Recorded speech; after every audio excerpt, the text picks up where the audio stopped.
Continuamos leyendo a propósito del discernimiento de las pasiones y de los pensamientos, de Evagrio el monje,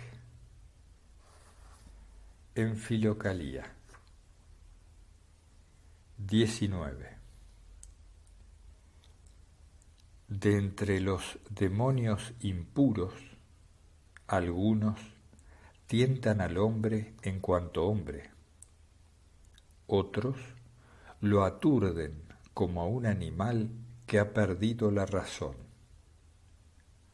Los primeros, al acercarse, insinúan en nosotros pensamientos de vanagloria, de soberbia, de envidia o de acusación. Cosas estas que no perturban a ningún ser irracional. Los otros, sin embargo, se acercan excitando la cólera o la concupiscencia contra natura. Y es que estas pasiones las tenemos en común con los seres irracionales, aunque estén escondidas por la naturaleza racional. Es por este motivo que el Espíritu Santo, cuando se refiere a los pensamientos que acuden a los hombres, dice: Yo he dicho, dioses sois, e hijos todos del Altísimo, pero como hombres moriréis y caeréis como cae cualquier príncipe. ¿Y qué dice a aquellos que se mueven en modo irracional? Nos dice: no seáis como el caballo y como el mulo, que no tienen entendimiento, que han de ser domados con freno y riendas para que obedezcan.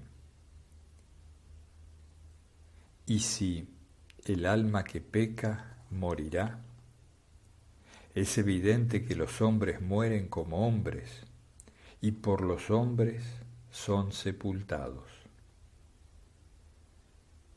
Pero los animales sin razón, si mueren o caen, son devorados por las aves de rapiña o por los cuervos. De esto se ha dicho que las crías de los unos invocan al Señor, y las de los otros se bañan en sangre.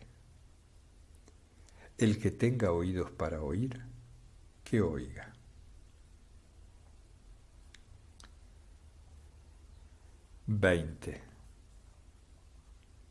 Cuando algún enemigo se acerque a ti, te hiera, y tú quieras dirigir tu espada a su corazón, tal como está escrito, haz como te decimos.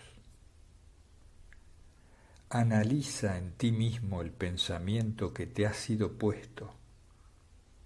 Mira qué cosa es, de qué elementos se compone y lo que precisamente aflige más a tu mente. Te quiero decir esto. ¿Te ha traído el enemigo el amor por el dinero? Tú haces una distinción entre el intelecto que ha recibido el pensamiento del oro, el pensamiento mismo del oro y el oro en sí mismo, y la pasión que nos lleva a amar el dinero. Pregúntate a continuación, de entre todo esto, ¿qué cosa es pecado? ¿Quizás el intelecto? ¿Y cómo entonces es la imagen de Dios? Y entonces, ¿cómo se vincula al concepto del oro? Nadie que tenga intelecto podría jamás afirmarlo. ¿Es quizás pecado el oro en sí mismo? ¿Por qué entonces fue creado? Concluiremos, pues, que la causa del pecado es la cuarta. No es un objeto que tenga una existencia en sí mismo, ni el concepto de un objeto, sino que es un placer enemigo del hombre, generado por nuestra propia y libre voluntad, y que fuerza al intelecto a servirse malamente de las criaturas de Dios. Y es a la ley de Dios a quien le fuera confiado rescindir este placer. Mientras indagas de este modo, el pensamiento será destruido, disolviéndose en su propia contemplación. El demonio se alejará de ti cuando tu mente sea llevada a lo alto por tal conocimiento. Si, por lo contrario, no quieres servirte de tu espada, sino que quieres echar mano de tu honda, saca una piedra de tu bolso de pastor y considera lo siguiente. ¿Cómo es que los ángeles y los demonios se acercan a nuestro mundo y nosotros no nos acercamos a sus mundos?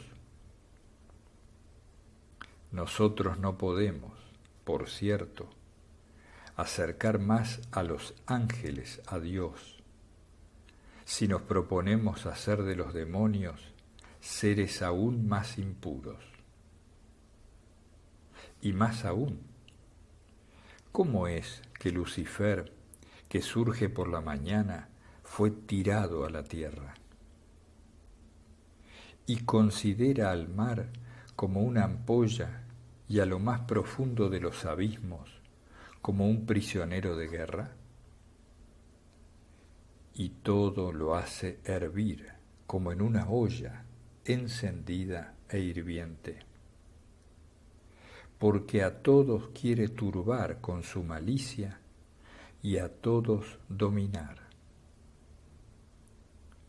La consideración de todas estas realidades hiere verdaderamente al demonio y pone en fuga a todo su ejército. Pero esto lo pueden hacer todos aquellos que se han purificado y ven las razones de las realidades creadas. Los que están impuros no conocen la contemplación de tales razones, y aunque repitieran una fórmula aprendida por otros, no serán escuchados, con motivo de todo el polvo y el tumulto causado por las pasiones durante la batalla.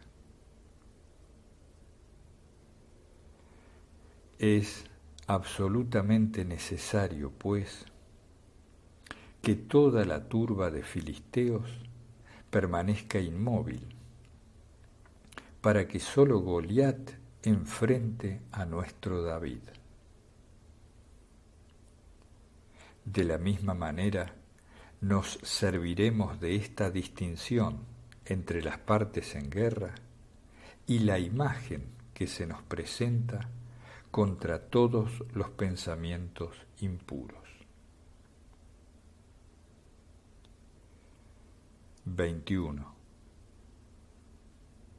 Cuando suceda que algún pensamiento impuro huya con toda rapidez, deberemos buscar la causa a fin de entender cómo ello se ha producido. En general, esto sucede ya sea porque el objeto en cuestión falta o porque se trata de un elemento difícil de obtener, o porque estamos entrando en la región de la impasibilidad. Por estos motivos, el enemigo no puede vencernos. Si, por ejemplo, a algún solitario se le ocurre que le sea confiada la guía espiritual de la ciudad, es difícil que se detenga a fantasear a propósito de ello, por los motivos que mencionáramos anteriormente. Pero si sucediera que alguno se convierte en guía espiritual de una ciudad cualquiera y su pensamiento no sufre alteraciones, esto significa que ha alcanzado la beatitud de la impasibilidad. No es necesario saber de estas cosas para tener prontitud y fuerza, para que podamos ver si hemos cruzado el Jordán y estamos cerca de las palmeras, o bien si estamos todavía en el desierto y bajo los golpes de los extranjeros. Pues veo, por ejemplo, cómo el demonio del amor al dinero es versátil y extraordinario en su capacidad de engaño. A menudo, angustiado por nuestra total renuncia, finge ser ecónomo y amante de los pobres. Recibe libremente huéspedes que aún no se han acercado. Da limosnas a los que carecen de alguna cosa. Visita las prisiones de la ciudad. Rescata a los que han sido vendidos. Nos sugiere unirnos a mujeres ricas. Quizás nos aconseje acercarnos a otros, a aquellos que poseen una bolsa bien abastecida.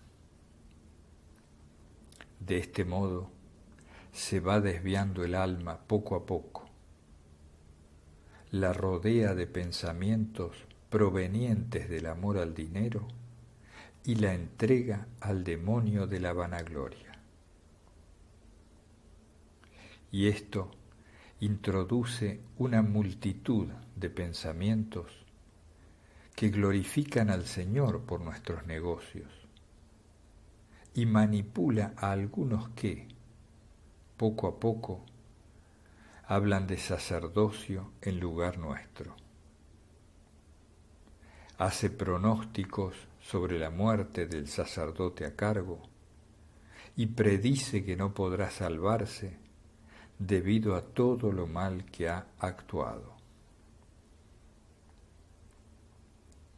Y así, este mísero intelecto, atrapado por tales pensamientos, entra mentalmente en lucha con aquellos que se le oponen,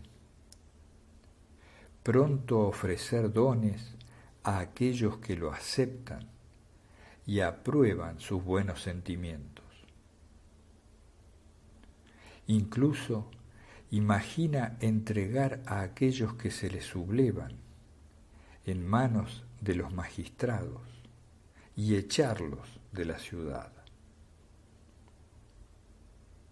Finalmente, puesto que lleva dentro de sí estos pensamientos y les da vueltas, hace que enseguida se presente el demonio de la soberbia, quien, destellando ininterrumpidamente relámpagos y dragones alados en la celda, termina por ocasionar la locura.